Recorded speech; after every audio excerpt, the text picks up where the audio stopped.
manatili sa kasalanan, mamuhay sa kasalanan, at malugmok sa kamatayan hanggang siya po ay mawala sa mundong ito. Ngunit ang plano ng Diyos to live His promises.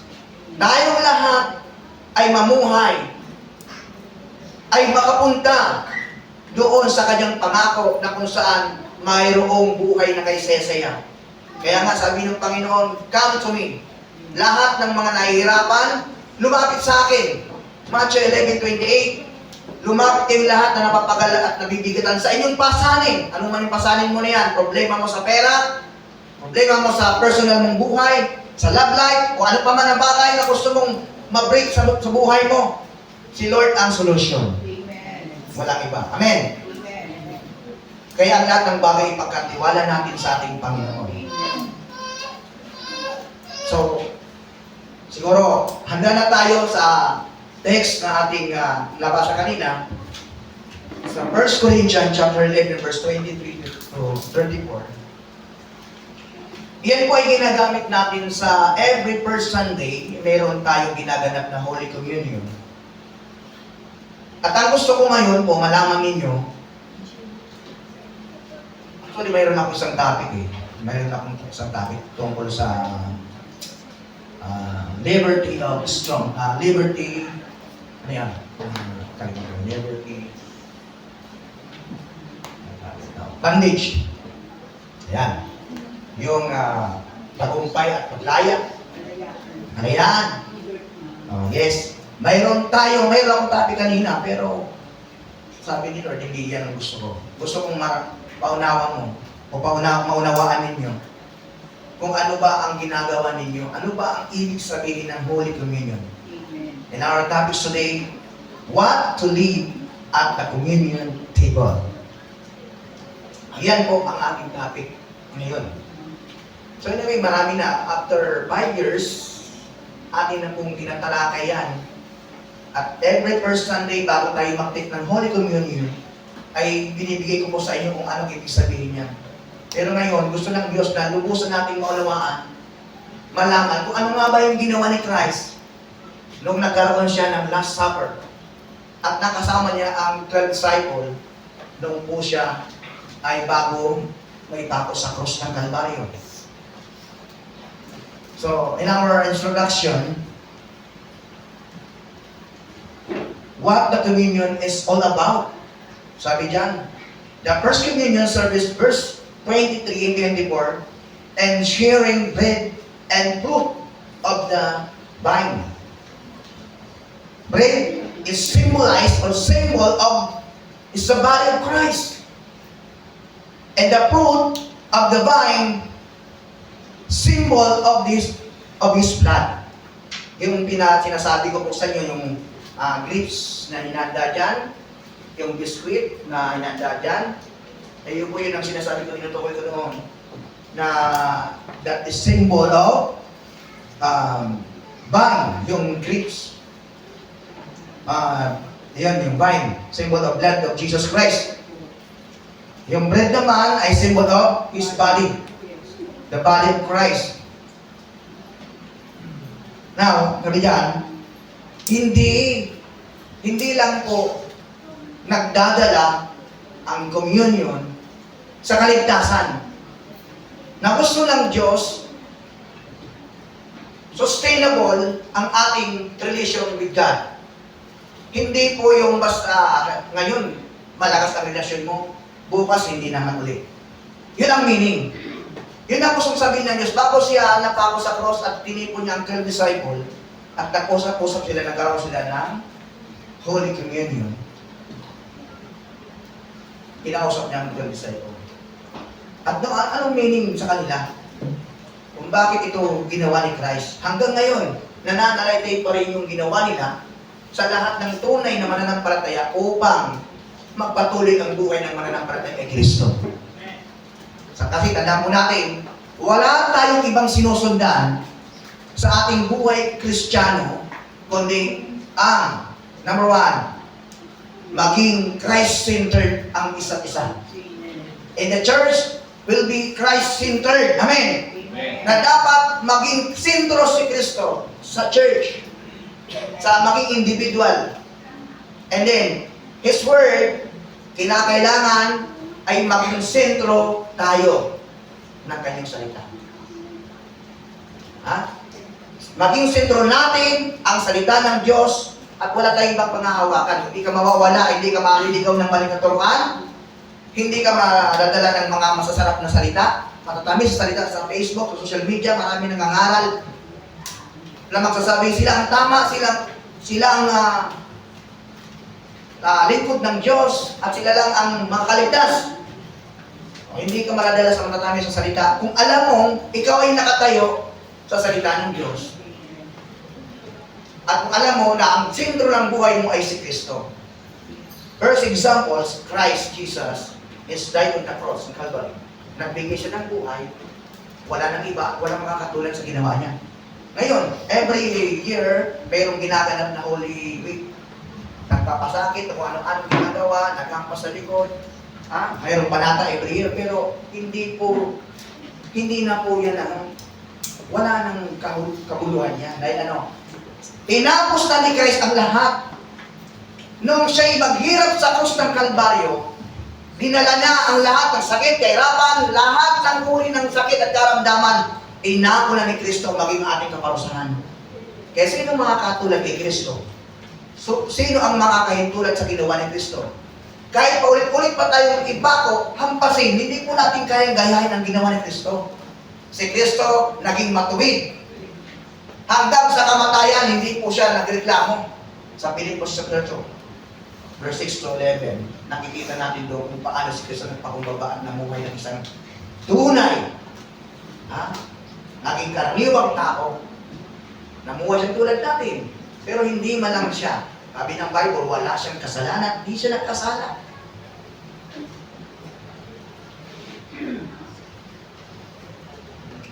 Yun po. Hindi lang nagdadala ang Holy Communion ng magandang relasyon para sa Diyos at sustainable relationship with God. The Lord's table is a place to leave some useless things. Sabi diyan, doon sa bagay na itong ginagawa ng Panginoon, sa paglapit natin at sa pakikiisa, sa pagdiriwang natin ng Holy Communion, mayroong bagay na dapat natin sa ating buhay na dapat natin alisin. At ang gusto ng Diyos ito yun. Number 1, let's go into the battles, the sermon. Letter A. Sabi dyan, kanina sabi ko, the Lord's table, a place to leave some useless things. The Lord's yun ang sinasabi niya. Letter A, leave all your guilt. And letter B, leave all your grudge. And letter C, leave all your bitterness. And letter D, leave all your burdens. We have 4 points na bibigyan natin ng diin. So, ano yun? Ano yung iniwan ni Christ na legacy sa kanyang mga disciple at sa ating lahat? Na dapat, kung tayo ay nagde-declare as a body of Christ, kung tayo ay nagde-declare as a born-again Christian, kung tayo ay nagde-declare na tayo ay Son of God, the children of God, na dapat makita sa atin ang buhay na nakikiisa tayo sa kamatayan ng ating Panginoon. Kasi ang buhay Kristiyano hindi lang po masayang tunay. Ang buhay Kristiyano ay hinaharap din ang problema. Ang buhay Kristiyano ay may pagsubok din. Hindi lang lahat na masasarap o magagandang buhay ang pagiging Kristiyano. Amen. Kahit na hindi ka Christian, sabihin natin hindi ka born-again Christian, sabi natin, hindi ka pa nakakilala sa Panginoon, tanong ko po sa inyo, wala po ba kayong problema? May problema kayo. Pagkagising pa lang sa umaga, may problema na kayo. Anong problema nyo? Almusal. Magkakape ako, walang asukal. Bumili ka daw, problema yan. Yung kape, walang pagumit, problema yan. Wala kang pasahin, problema yan. May problema na agad. Kaya huwag tayong mag-isip o magsabi na nung ako'y makakilala sa Panginoon, sunod-sunod, halahayan ng problema ko. Bakit kapatid? Nung wala ka sa Panginoon, wala ka sa gawain na ito, wala kang problema. May problema ka, hindi mo lang na-depress yun. Pero ang kagandahan lang po, nung ikaw yung lumapit sa Diyos, kahit may problema ka, God will provide. Amen. Ha? Ang Diyos ang nagbibigay ng solusyon sa problema mo. At hindi ka niya iniiwan. Kapatid, kung inakala mo noon, masaya ang buhay mo, dati yun, iniisip mo na para nung walang problema kasi kaisa ka sa mga bagay na ginagawa ng iba. Tulad na, example ha, huwag magagalit sa akin ng iba. Dati, may pagkamaritos-marites tayo. Nung ikaw'y makakilala sa Panginoon, binago ang buhay mo ngayon na nawala sa'yo. Yung pagkamarites mo. Pagkamaritos mo. Akala nyo, babae lang marites, may maritos din, lalaki din. Kaya, ikaw ngayon ay nagtataka. Ano ba nangyayari sa akin? Bakit? Wala na, hindi na kumpleto ang buhay ko. Kapatid, dapat magala ka. Dahil yung mga bagay na ayaw ng Diyos na ginagawa mo, na nasasaktan ng Panginoon, inalis ka doon ng Diyos. Amen. Yun po ang ibig sabihin kung bakit po nagkaroon ng Lord's tables si Christ with disciple, 10 disciple, dahil gusto niyang maunawaan ng mga disciple, lalo ng mga followers, mga Christian, na ang ginawa ni Kristo ay hindi lang basta-bastang bagay na ginagawa upang tayo magkaroon ng magandang kinabukasan in the future.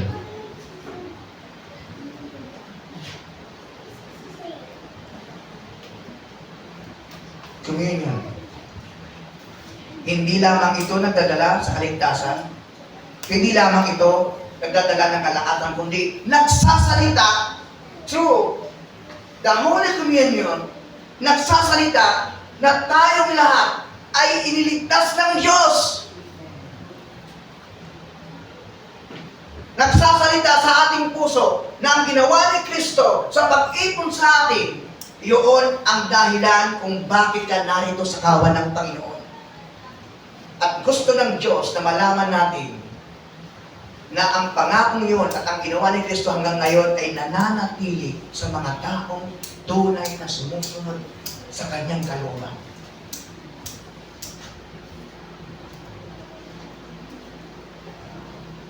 Noong kung tawagin ang mga disciple, kung mababasa niyo sa book of Matthew or Gospel, nakita natin ang buhay nila at hanggang sa kanilang kamatayan, talagang tinayuan nila kung bakit sila sumunod sa Panginoon. At yun po, ang ginawa ng Panginoon, dinala niya ang mga disciple, tinuruan niya para matuto at maunawaan nila kung ano ang ibig sabihin ng pagpunta ng Panginoon sa mundong ito. At nanatili yun sa puso nila hanggang sa kanilang buhay Kristiyano o disipulo na nakalaitay sa kanila yung salita na yun. Kaya sila nagtagumpay sa buhay Kristiyano at sa pagsunod sa ating Panginoon. Ang iba pa'y namatay sa matinding kamatayan. For example na lang, si Pedro, pinako siya ng patiwari. May ilang disciple na pigprito sa mantika. May ilang disciple na pinugutan ng ulo sa pagsunod na kay Kristo. May ilang disciple na binawian ng mga ari-arian, ng pamilya o ano pa man dahil sa pagsunod kay Kristo. Pero, hindi sila nagkaroon ng hinanakit o galit sa puso para sila mag-commit kay Lord. Lord, ano ba? Sumunod na kami sa iyo pero nawala na kami ng mahal sa buhay. Ano ba yun, Lord? Naglilingkod pa naman ako sa iyo. Tapos ngayon, wala akong pera. Wala akong trabaho. Hindi mo nabibili ang gusto ko. Ano ba yun, Lord? Kristyano ako. Hindi nyo naisip, ano. Pero yung mga disciple, namuhay, na walang dalang galit. Namuhay, na hindi nila inisip pa sarili nila. Na tayo, pag naagabi-aral tayo, may galit kagad tayo. Ikaw hindi naman kita inaano. Galit ka na kaagad. At tinatanim mo pa sa puso mo ang galit na yun. Kaya dapat leave all your guilt. Dapat alisin natin yun. Kung tayo ay nananatili sa salita ng Diyos at iniklaim mo na ikaw ay anak ng Diyos, isang tagasunod ni Kristo, alisin mo. Sabi ko kanina, kung ikaw ay noon marites, ngayon alisin mo na yung pagka-marites mo. Dahil hindi na po yan applicable sa buhay Kristiyano. Ngayon, baguhin na natin ang buhay natin. Bigyan na natin ito ng pansin. Ito yung tamang panahon. A good sign to come in faith to Christ. Na dapat simulan mo na, nagsimula ka ng lumakad sa Panginoon, dire-diretsuin mo na ang paglilingkod mo sa Panginoon. Nakilala mo noon ang Panginoon, ngayon dapat tuloy-tuloy na ang paglakad mo sa Kanya. Dahil ito yung sa pamamagitan ng paglakad mo sa Kanya at pakikisa mo sa Kanya, sa kamatayan ng Panginoon, nagkaroon ka ngayon ng pananampalataya tungkol sa Kanya.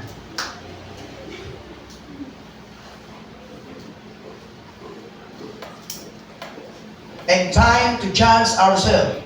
In verse 31, kung magbubuksan natin sa 31, nakita natin 31, verse 31, paki-31 natin. Diyan sa 1 Corinthians chapter 11, verse 31. Yan. Kung sisiyasatin natin ang ating sarili, hindi na tayo hatulan ng Panginoon. Ngunit hinatulan tayo ng Panginoon dahil itinatuwid niya tayo upang hindi tayo maparusahan kasama ng sanlibutan. Kaya nga mga kapatid, kapag nagkakatipon kayo upang kumain, maghintayan kayo. Sino ba dito ang nalilate sa pagkain? Pag oras ng pagkain, naubusan ng ulam. Pero hindi ko ibig sabihin. Yung post 31, sabi dyan, kung ang sarili natin ay sisiyasatin natin, ating mga sarili, tayo hinatulan ng Panginoon. Ngunit hinatulan tayo ng Panginoon dahil sa ating tuwid niya tayo upang hindi tayo maparusahan kasama ng sanlibutan. Ang gusto ng Panginoon, mamuhay tayo sa Kanyang katwiran at hindi tayo nabubuhay sa galit o sa kasalanan. Kaya nga tayo niligtas ng Diyos. Kaya nga si Kristo namatay sa krus ng Kalbaryo. Kaya nga si Kristo pinahirapan hanggang sa mamatay sa krus ng Kalbaryo para tayo ay maging malaya. Amen. Malaya, iawon tayo sa putik ng kasalanan na kinalalagyan ng tao. Yun ang gusto ng Panginoong Kristo sa ating buhay.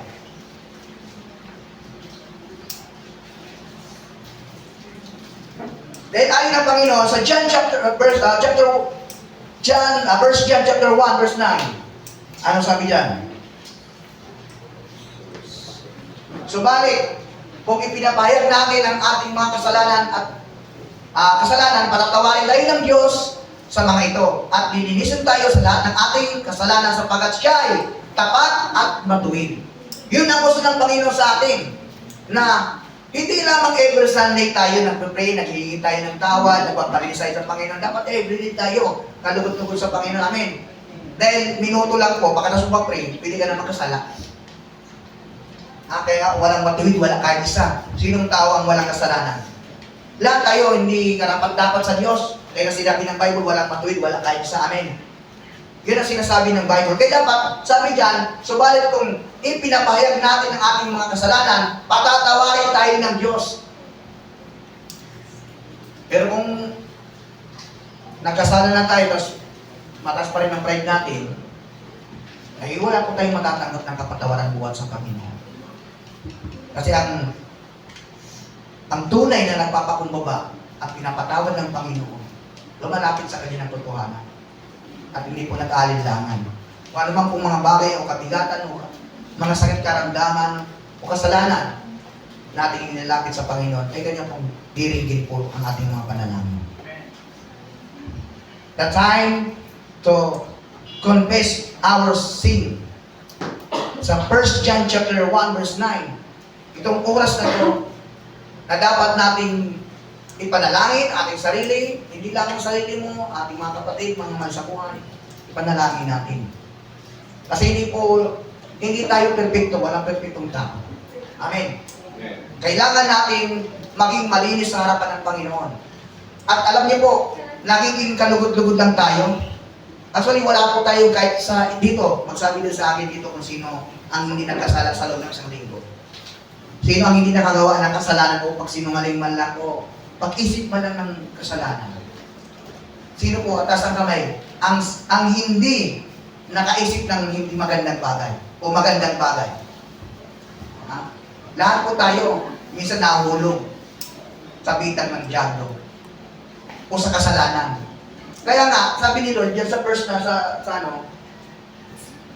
pagsasihan natin ating mga kasalanan. Bago tayo lumapit sa Panginoon, kaya nga, every first Sunday, bago tayo mag-take ng Holy Communion, anong sinasabi ng Bible? O bago kayo mag-take ng Holy Communion, magsiyasat muna kayo sa inyong sarili. At baka mayroon kayong nalabag ng batas ng Panginoon o nasaktan ng tao. O baka kayo mayroon nasaktan ng kalooban. Hindi tayo magiging kalugod-lugod sa Diyos. Sabi ng Bible, magiging kalugod-lugod po tayo kung tayo lumalapit sa Kanya. At humingi ng tawad, nagpapakumbaba, ina-admit natin na tayo ay makasalanan. Yun. Doon lang po kumikilos ang Panginoon sa taong may ibang puso mapagpakumbaba.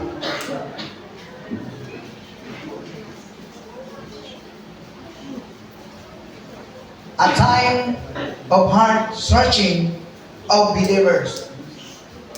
Ito ng panahon, ang oras na search natin ang ating buhay bilang mananampalataya o ating mga kapatid o mga mahal sa buhay.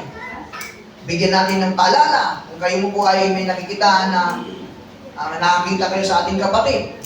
Pwede kayong magsabi. Pwede kayong magpaalala, mag-encourage sa kanya, kapatid, mali yan. Ito yung gusto ng Panginoon sa atin.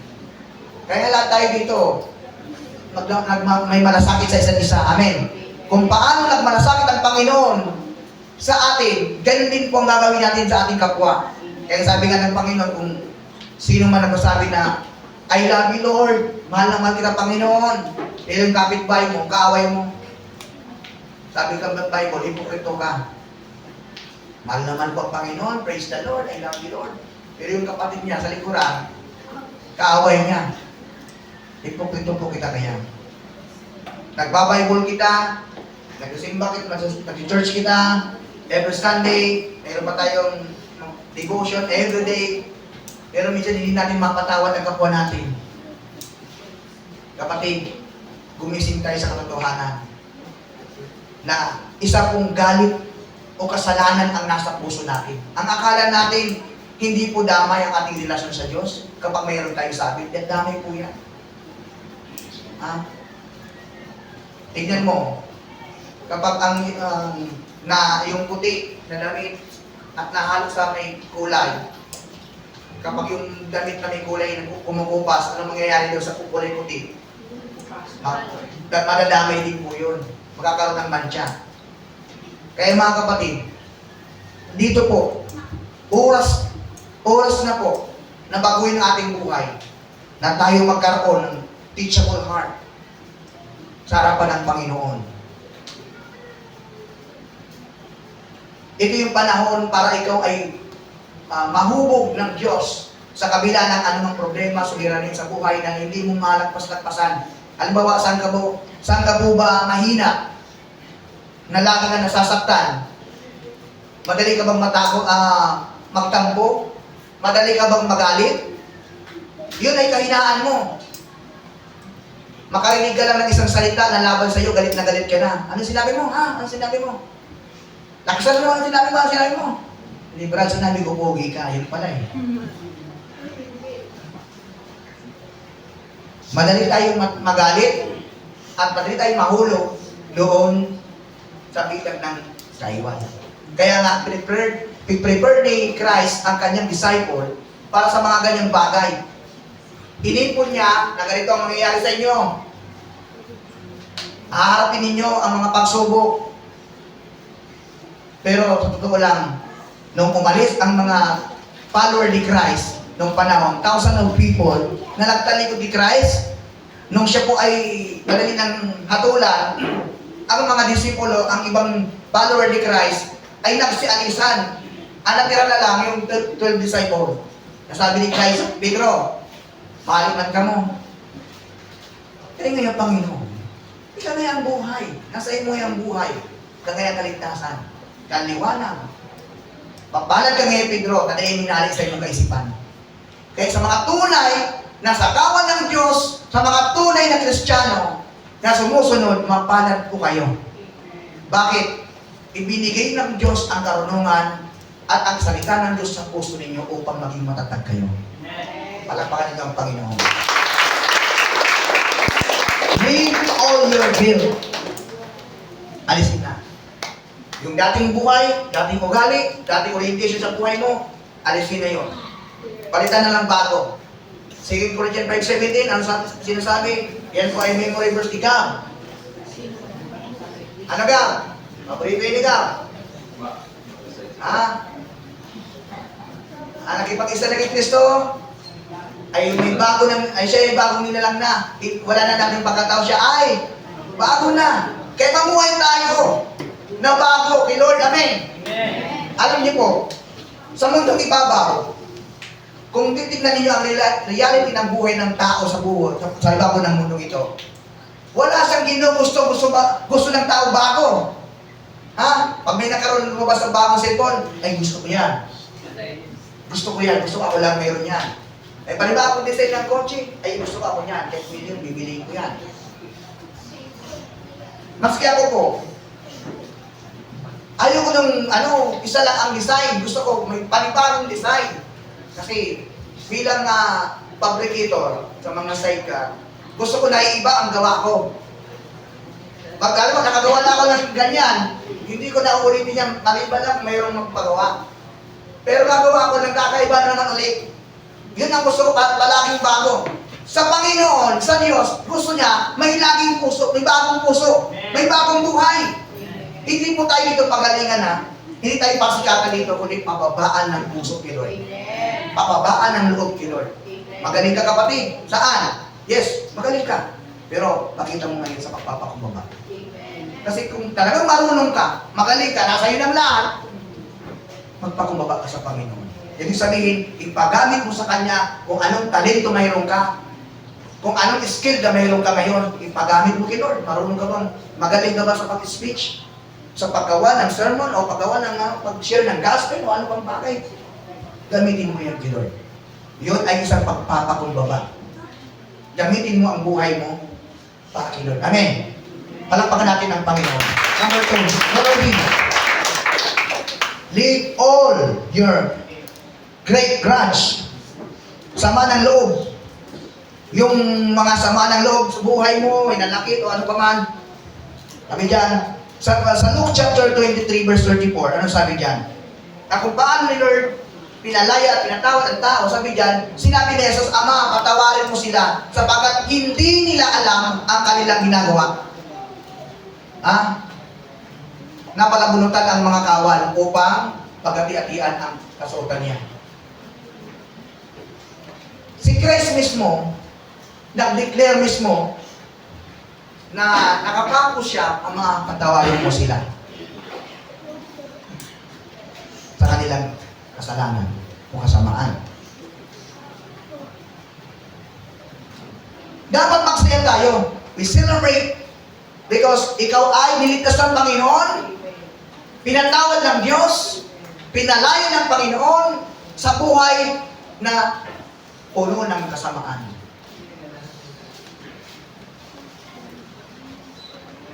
Alisin natin ang nagbibigay sa atin ng kabigatan sa puso natin. Alisin natin, pag sinabing all, walang matitira, walang kalahati yan, walang 1/4. Pag sinabing all lahat, aalisin mo, amen.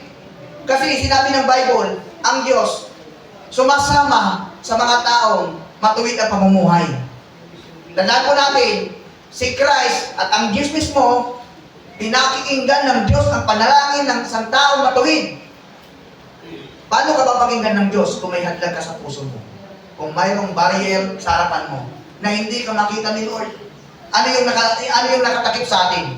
Kung bakit hindi tayo mapakinggan ng Lord? Kung bakit hindi masagot-sagot ng Diyos ang panalangin natin? Kung bakit hindi niya makita ang ginagawa natin? Yes. Sin. Kaya iwaksin natin yun. Leave all. Hindi po kalahati. Kung tayo magsusurrender kay Lord, 100% na, wala ka ng 99% para kang safeguard. 99% nagtira ka pa ng isa. Binibigyan mo pa ng butas ang kaaway para pumasok pa. Kapag mayroon nakitang dyablo sa puso mo ng bayan na kasalanan, yun po ay babalik-balikan ng dyablo. Tandaan natin, sa Bible, yung nagkaroon ng deliverance sa isang tao, pinalayan ng Diyos, pinalayas ng Diyos ang demonyo sa tao na yun. Ano sabi niyo ng Bible? Pag naalis na yung demonyo dyan, pwedeng bumalik yan na may kasama ng pito. Tandaan mo yan. Kaya kung titira ka pa ng kaunti sa puso mong galit, o sama ng loob, o madali kang naiingat sa buhay mo, pagkakataon ni Satanas para lusubin ka ulit. Kaya 100% dapat surrender all your life to God. Amen. Yes. Wala ka natitira. Pag may tintira ka pa, may panahon pa, may puwang pa si Diablo. Sabi ko na nga ba, mahal ako yan eh. Di ba, tingnan mo, meron pa yan. Meron pa natitira, tingnan mo, mamaya. Gagawin na naman ang gusto niya. Baka na yun. Maraming bagay na gusto ng Diablo, mapasaya tayo. Pero yung palang, ang dulo nun ay kapahamakan. We receive this forgiveness by faith. Tayo ay pinatawad ng Diyos, natanggap natin ang pagpapatawad dahil tayo ay nanampalataya sa Kanya. Amen. Sino po ba dito ang hindi nananampalataya? Okay, good. Karoon pa natin ang Panginoon lahat po kayo ng we receive this forgiveness by faith. We can forgive because we have been forgiven. Yes. Na dapat, ngayon, binago ka na sa 25:17. Ay dapat, panalay din sa puso mo. Sa buhay kristyano mo, nakaukit na yon. Ay, kahit mo ako magpatawad pala. Pinatawad mo pala ako ni Lord. Isa na pala akong bago nila lang eh. Kalimutan ko. Kapatid, sorry ha. Hindi masama ang maghingi ng sorry. At doon ka mabibreak. Hindi mo mabibreak ang bandage ng kaiwal sa buhay mo pag naghakbang ka na magpakumbaba. Hindi masama yung nag-first move ka. Eh, kung hindi, magranis ako yata, eh, mapatawad doon niya. Ibog niya. Bigrawatan ako, sabi niya, pangit ako. Eh, pagwapo ako ini. Gayong-gayong ko na, bigrawatan niya ako. Pag dahil magkakalis ako tawad, pag dahil nagranis ako, bigong patawad. Kapatid, pride yan. Lalamunin ka ng pride mo hanggang sa malubog ka dyan. Tandaan mo, may dalawang tao, sabi ng parabol, na nag-away. Pagkatapos, yung naghiwalay sila ng matagal na panahon naman. Yung isa, sa sobrang tagal, nagpatawad na siya, Lord, patawarin mo ako sa ginawa ko na sa taong yun. Pero yung isa, nanatili, pag nahiling-hiling ko yan daw, pero ang taon pa yan. Putulan ko yung liog. Dahil pa talaga nagpatawad. Pero isang tao na yun, na nag-confess sa kasalanan, I'm sorry, nagawa ko sa kanya yun. Bigyan mo ko pagkakataon, Lord, na makahinga kong tawad sa kanya. Yun po ay sinamahan ng Diyos. At yung isang tao na hindi nagpatawad, ay nalugmok sa kasalanan. At nakita silang dalawa. Brad, kumusta ka na? Anong kumusta? Sa ginawa mo sa akin? Brad, sorry ha. Christian na ako ngayon eh. Nagpatawad pa rin. Christian sa'yo. Hindi ka naman pagpatawad. Ano gagawin mo? Magagalit ka pa rin? Ano? Isa ka ng bagong nilalang. Wala na ang dati mong pagkatao. Ikaw ngayon ay bago na. Amen. Palakpakan natin ang Panginoon. We receive this forgiveness by faith. We can forgive because we have been forgiven. Amen. Hindi ka dapat mamuhay doon sa puro hinanakit. Amen. Puro sama ng loob. Hindi ka aasinso niyan. Amen. Hindi ka lalago espiritual. Pakitaan ka lang ng kaunting bagay. Hindi mo, paglapit, pagpasok mo sa church, para kang para kang Superman na alam mo lahat, nalilisin mo lahat kung sino may kasalanan yung gumagawa ng karamihan. Dapat hindi ganun. Dapat tayo manatili sa pinatawad ng Panginoon. Ano pa? Father, forgiven. Forgive them. Sa Luke chapter 23-34. Alam niyo po, hindi tayo nagkamali sa ating desisyon. Hindi po kayo nagkamali sa ginawa niyo yan na una sa lahat ang magpatawad. Napakatagal ng panahon. Kahit ngayon mga kapatid, maraming tao na nananaliti pa rin sa kanila ang galit. Hindi lang mapagbigyan ng mama, ng papa niya, galit na, dala na yung galit sa puso hanggang magpamilya. Iniwan niyo ako, mag-isa. Nung kailangan kayo, nakasaan kayo? Grabe drama na. Yan ang mahilig sa drama. Galit na galit sa mama, galit na galit sa papa. Hindi niya inisip, nung bata ka pa, paano ka dinala ng iyong ina? Sa sinapupunan? At nang ikaw masilang, simula nang ikaw ay maliit hanggang sa paglaki mo, anong ginawa ng magulang mo? Hindi ka lalaking ganyan kung magulang mo kabaya. Tandaan mo natin yan. Bakit naman nanatili sa galit? May rason kung bakit nakakaroon ng problema o bakit dumarating sa iyo yan. Tinuturuan ka lang ng Lord na magbigay ng pagpatawad. Tinuturuan ka ng Diyos sa pagpapatawad. Tinuturuan ka ng Diyos para mamuhay ka na may pagpapatawad. Yun ang gusto ng Panginoon sa atin. Pero kung hindi mo makita yan, talagang magugulat ka. Sabi nga ng Bible, yung mga matitigas ng puso, lalo mang patitigasin ng Diyos yun.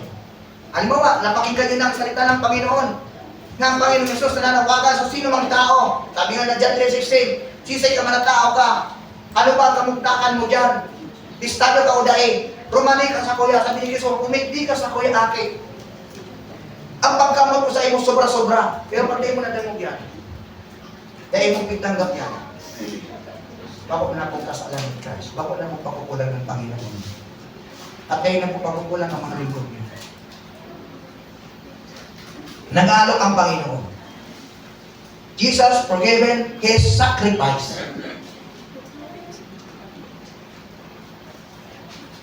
And then, Jesus forgiven His crucified. We can also forgive. Sabi dyan. And then, sabi dyan, ang Ama patuloy siya nagpapatawad. Sa pamakita ng ating Panginoon, pinakita ng Diyos kung paano pinatawad ang mga tao. True. Sa kanyang kamatayan sa krus ng Kalbaryo, sa kanyang paghihirap, tinanggap niya yun. Yun ang pagpapatawad. Kasi lahat tayo sa Roma 3:23, 3:10, nakita natin kung ang tao, anong kalagay ng tao, bagsak sa kasalanan, namumuhay sa kasalanan, pero ano sinabi ng Diyos? Ipadala ko sa iyo ang aking ko. Ang aking anak, ipapadala ko para sa iyo. Binuksan ng Diyos ang pagkakataon na tayo ay patawarin. Binuksan ng Diyos kung paano tayo mamuhay na ayon sa salita ng Panginoon at sa kanyang mga pangako. And letter C, leave all your bitterness. May mga ano ka pa sa, kumbaga, bako lang hinanakit, kumbaga, kadakol kang mga hinaing, kadakol kang mga reklamo, kung ano-ano sa buhay mo. Ano ba yan, no? Ano kung makakilala sa iyo? Sunod-sunod ng problema ko. Sabi dyan, kung tayo ay nakakaranas ng gano'n, ito ang mensahe ng Panginoon. Jesus Christ, inalis niya sa puso ng tao yung bitterness. Dapat nakita natin yun. Na kung ang Panginoon hindi nga nagtanim ng sama ng loob, ng galit sa kapwa, imbis na magalit ang Panginoon, ang ginawa niya, minahal niya. Dapat ganun din tayo. Kung tayo ay talagang umaapak doon sa Christ-centered, na si Kristo talaga ang sinusundan natin, si Kristo talaga example natin, eh bakit hindi natin magawa na mamuhay tayo na katulad ng ating Panginoon? Mahirap po bang gawin yun, mga kapatid? Mahirapan lang naman po isang tao kapag hindi siya sumusunod. Tandaan po natin na number 1 po ang pagsunod. Gaano ka man kagaling, sabi nga, marami na akong napakinggan testimony. Yes, napakagaling na ng membro, napakagaling na ng isang membro. Pero hindi naman sumusunod sa leader niya, sa pastor niya. Sabi nga, kahit gaano mo nakikita mong kakundian kang pastor o leader ka simbahan, teka, irespeto mo yan as a pastor, as a leader, as a mentor. Dahil hindi mo yung pananagutan. Pananagutan niya kay Lord. Kasi sabi ng Bible, ang sino mang tumuturo o tagapagturo, alam po natin, hindi lahat na hindi po namumuhay sa tunay na salita ng Panginoon. Masulit po yan sa Diyos. Leader ka ng simbahan, hindi ka naging tunay naging leader, nagpaka-leader, hindi mo pinakita na ikaw ay leader ng simbahan, pastor ka, pero hindi ka naging tunay na pastor. Hindi nakita sa iyo ang pagmamalasakit sa kaluluwa, pananagutan yun sa Panginoon. Kaya anong binigay sa iyo ng ministry, yun po ang pahalagaan mo. Hindi ka, huwag kang tumingin sa kasama mo sa simbahan o sa kapitbahay mo. Maapektuhan ka ba ng mga bagay na ganyan kung ikaw ay mayroong tunay na relasyon sa Diyos? Hindi ka maapektuhan, kapatid. Amen. Alisin mo na yun. Ang mensahe ng Panginoon, ano ang mensahe ng cross ni Kristo? Ano po ang mensahe sa atin yun? Ang mensahe yun ay upang tayo alisin sa lahat ng uri ng kamalian, kasalanan, kasinungalingan, o anumang bagay na ayaw ng Diyos. Inalis tayo doon ng Panginoon. At walang pag-alinlangan na ginawa ng Diyos yun para sa atin. Hindi siya nagdalawang isip na, ay, ibibigay ko ang buhay ko para sa iyo. O ibibigay ko ang buhay ko para sa iyo. No. Nakita niya ang kahinaan ng tao, kung gaano sobrang hina ang tao. Pero hindi po alintanan sa Panginoon yung sakit at karamdaman at mga paghihirap. Ginawa niya yun para sa atin. Amen. Diyan po sa 1 Peter chapter 2, 19 to 25, ano sabi po dyan? Example of Jesus Christ given by Peter. Sabi dyan, ngunit kayo ay isang lahing pinili, mga maharlikang pari, isang bansang hiniran, bayan, pag-aari ng Diyos, pinili upang, magpahayag ng mga kahangahangang ginawa niya. Siya ang tumawag sa iyo mula sa kadiliman patungo sa kanyang kahangahangang kaliwanagan. Isipin niyo yan, mga kapatid. Sinabi ko kay Pedro yun. At tayo din po dapat magising na sa katotohanan. Kung si Pedro ay binigyan ng kanyang salita ng Diyos, tayo po ay walang pagkakaiba sa ating pananampalataya kay Christ. Amen. Ang kaibahan lang po, si Pedro ay naging tunay na apostol ng Panginoon at nagawa niya po ang lahat na yun para sa ating Panginoon. Tayo, napakababa na lang yung nagawa natin, makapasimple na lang. Hindi na pwedeng tayo ay papatiwarik sa cross para lang tayo patunay na sumusunod. Si Pedro, pinako yung baliktad sa cross. Dahil sabi na ako sa Pedro, papayag ako pero huwag mo ako yung tulad na ipako ng Christ. Ako hindi karapat-dapat. Si Kristo karapat-dapat, kaya ipako niyo ako patiwarik. Isipin niyo po, ipako kayo sa cross ng suwi. Wala ka pong nangyayari sa atin yan ganun. Amen. Dahil sa ating pagsunod, pero ginawa yun ng ating Panginoon sa lahat ng tao upang makita natin ang pagsunod, hindi lamang basta-basta.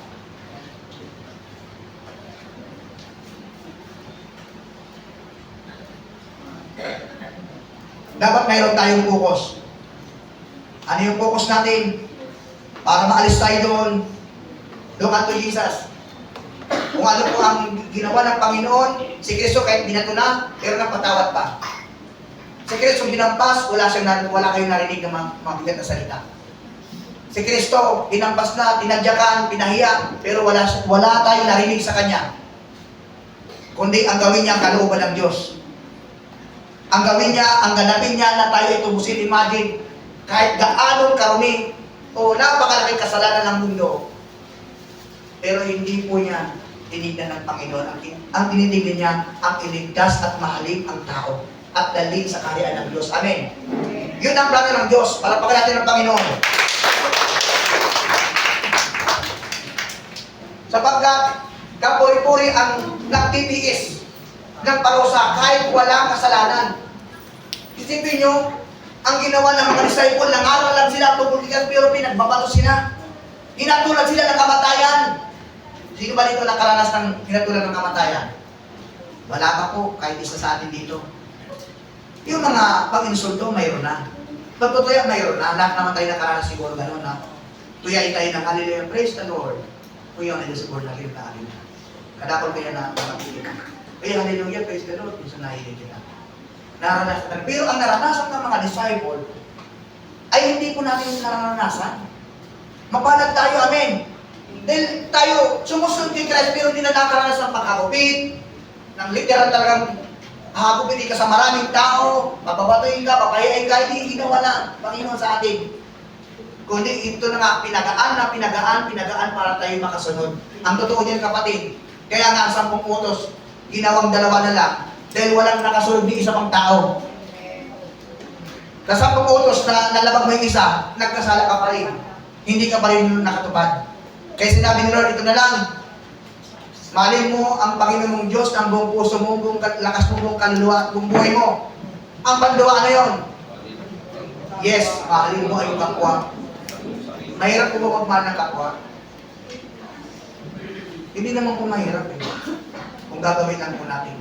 Ako po, danas ko yan. Ito na, bago ako mag-full time as pastor, pigdisting talaga ang sa kuyang buhay Kristiyano.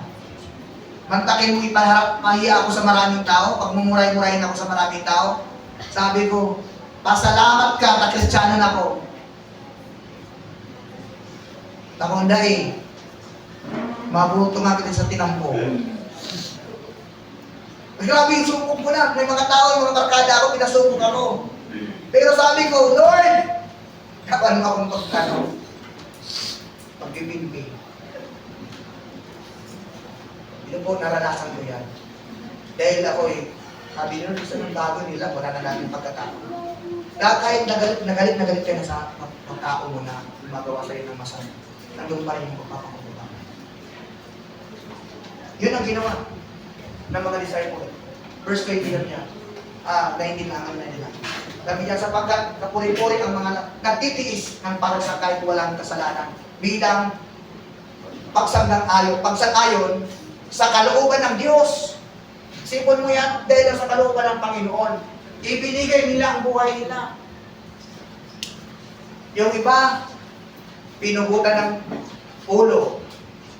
Yung iba, tinalian yung 2 paa sa kamay, pinatakbo yung 2 kabayo, iwalay yung 2 magkabilaan. Imagine. Wala pang nangyayari sa atin yan dito. Pero anong ginawa nila? Hanggang sa kamatayan, naglingkod sila. Pero tayo, magaan na, pinagaan nito. Hindi na, kahit tulad na binigay ng ganitong sistema ng pamumuhay ng isang lingkod. Na kailangan pang hagupitin, kailangan pang hilahin sa kabayo, bitin at matiwari, kung ano-ano pang batuhin ka, kung ano-ano. Wala nang nangyayari sa ating ganon. Mapalad tayo kapatid. Dahil pinagaanan ng Diyos ang ating pasanin ng dahil kay Kristo. Leave all your bitterness. Example, Jesus Christ. Sinabi na natin yun. Focus lang tayo dito kung ano ang nakita natin. Ang panghuli po, leave all your burdens. Sinasabi ko kanina sa inyo mga kapatid, pakilagay po pa sa bulo yung Matthew 11:28. Kung mayroon po dyan. Na maliwanag na sinasabi ng Panginoon sa akin. At hindi ko po naibigay sa kanina. Matthew 11:28. 29. Sabi diyan, lumapit kayo sa akin kayong lahat na nahihirapan at lubhang nabibigatan sa inyong pasanin at kayo bibigyan ko ng kapahingaan. Anong kapahingaan yung kapatid? Ha? Pwede yan, maging sa physical, sa literal ng buhay. Pwede lalo na po sa spiritual nating buhay. Kung tayo ay may mga problema, wala tayong malapitan, lahat ng nalapitan natin, puro wala. Wala. Sis, kapatid, pautang naman ako dyan. Sis, wala eh. Nagipit din ako ngayon. Kumari mo, may pera ka ba dyan? Ay, wala kumari, kahit may pera naman. Hindi nagpapautang. Ay, pasensya ka na, Mari. Ay, yung pera ng hawak ko dito, hindi dito sa akin eh. Wala ka nang malamitan. Ano sabi ng Panginoon, lumapit ka sa akin. Kayo lang na napapagal. Bakal ka na, naduman na iti. Nagdumak ka sa sir, paralipot ka na, nalipot mo ng buong kapatiran na ka na pagbigyan para sa kilong bagas. Sis, may papasak na ako niyan, sis. Pabangan ako sa kilong bagas. Ay, pasensya ka na, talipo ko ng pamulino. Uyan si bagas sa pari ko. Bago lang, uyan ang tungod na lang sa kilo ka, talipo ko ng pamulino. O, yun, magayon ba na? Pagal-pagal ka nakahanap ng magpapala. Apply libi, apply duman, pamanila, balik-balik sa likod, nasa na, nagkurang ka na apply. Sabi nila, lumapit kayo sa akin. Hindi lamang po yan sa spiritual, tinutukoy yan. Lahat, cover po niyan, buhay natin, kung tayo ay mananampalataya. Lumapit kayo sa akin, kayo lahat na nahihirapan at lubang, nabibigatan sa inyong pasanin. Problema mo sa pamilya, sa asawa mo, sa anak mo, ilapit mo yung Lord. Hindi mo kaya mabuhay ng tao, tandaan po natin. Sa aking mga anak, lumalaki din yung matitigas ng ulo. Si Joshua, si Daniel, kahit dalawa lang ang anak ko, minsan may katigasan din, lumagdag pa si Toto. Pero hindi naman po lahat yan ginagawa nila, hindi naman lahat puro pasaway. May puso din masunurin yan mga yan. Kaya lang minsan nagiging masama dahil sa cellphone eh. Mababait yan mga yan, sumusunod yan. Kaya gano'n, nagagalit ako. Pero malamang ko yung mga anak na yan. Kaya nga ayaw ko sila mapahamak eh. Lumapit kayo, sabi ko, nilalapit ko sa Panginoon. Alam, minsan, pag nag-iisa ako mga kapatid, lalo na po, si Mrs. nasa abroad, hinahanap ko din minsan yung ano niya sa akin, yung join niya sa akin sa mga problema, mga, kaya mo yan. Pag nag-iisa ko minsan hindi mo talaga, Pero, nilalapit kayo dito. Kaya mo yan. Imagine, matapos ang taon, Lord, sinamahan mo ako. Amen. Yes. Lord, imagine, nalampasan ko ito, wala sa misis sa tabi ko. Amen. Praise God! Amen.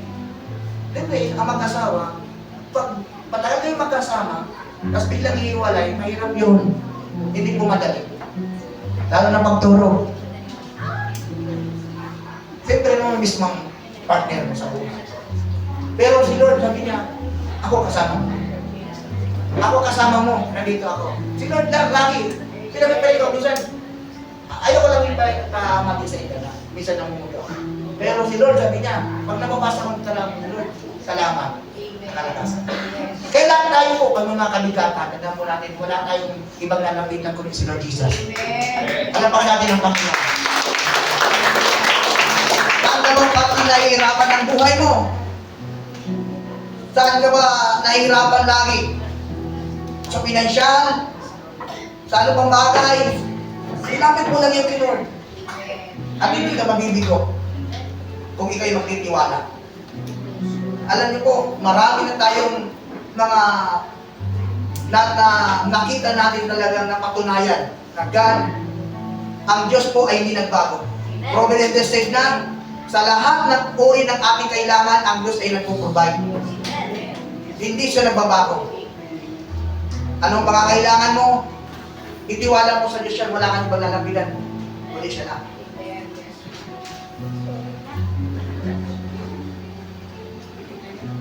Jesus cared enough to die for us. Dinala niya lahat. Kahit kamatayan, dinala niya. Para sa ito, anak. Huwag kang matakot, anak, para sa iyo.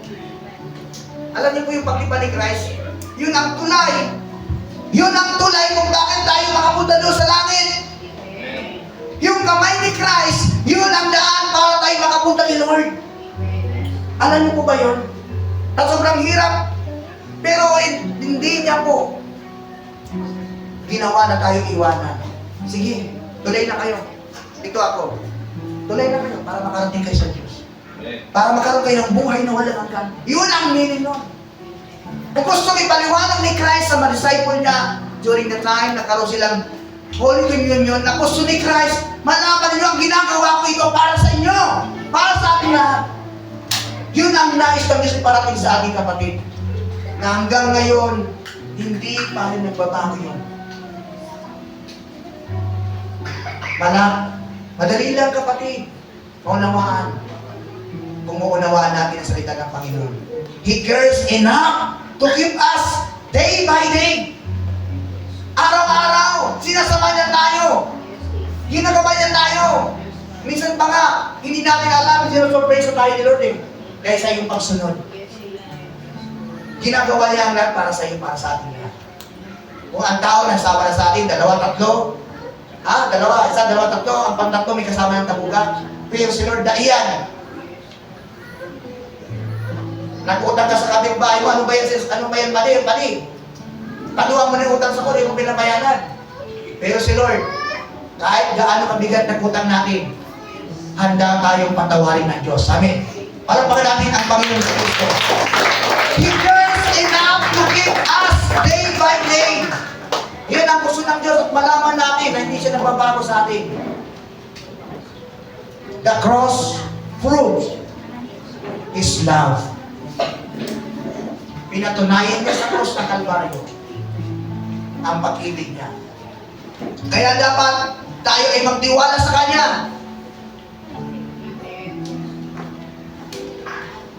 Na pinatunayan niya sa cross ng Kalbaryo, ginawa niya na yun. Hindi pa ba tayo maging maniniwala? Minsan kasi ang tao si Istobilib. Hindi ko nakikita ang pera, hindi ako maniniwala sa iyo. Ganoon ang tao. Pero kung ikaw ay may puso at may pananampalataya sa Panginoon, maniniwala ka sa Kanyang mga pangako. Trust in the Lord with all your heart.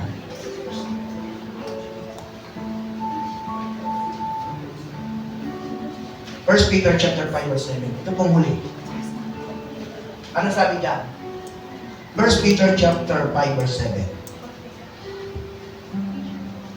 Ano sabi po ni Pedro? Ipagkatiwala ninyo sa Kanya ang inyong mga alalahanin sa buhay, sapagkat Siya ay nagmamalasakit sa inyo. The Lord covered us. Hindi po Siya nagpabaya sa atin. Kinukubira niya tayo sa lahat ng uri ng mga sakit karamdaman, alalahanin, mga problema. Nandoon po ang Panginoon, kabigatan mo sa buhay, o problema mo sa pinansyal, sa pag-aaral, o sa pamilya, kapatid o magulang, si Lord ay lagi nakalipa para sa iyo. Kapatid, ito yung sinasabi niya na gusto ng Diyos na magtiwala ka sa Kanya. Sa lahat ng uri ng pamumuhay mo, mahirap man ito hindi. Lahat ipagkatiwala mo sa Panginoon. Tumayo tayong lahat, mga kapatid.